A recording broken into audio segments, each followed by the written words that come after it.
Testing of Fuji Differential Pressure Transmitter.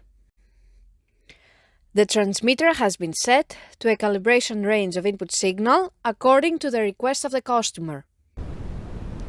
For testing, we add a 24-volt DC power supply, a multimeter in order to measure the milliamp output, and a pressure gauge in order to see the input signal.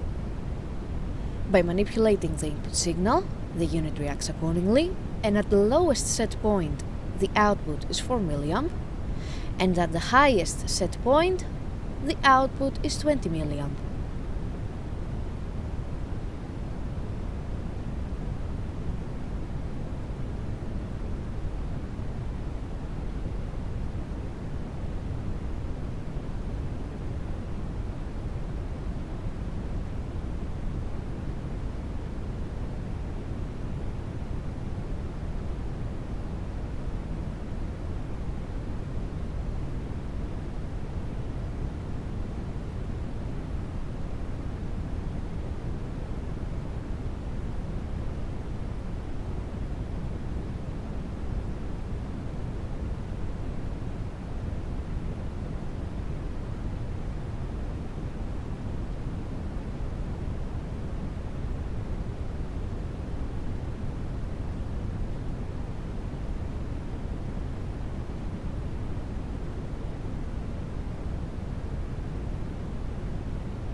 It is now clear that the transmitter is working successfully and is ready to be delivered to the customer.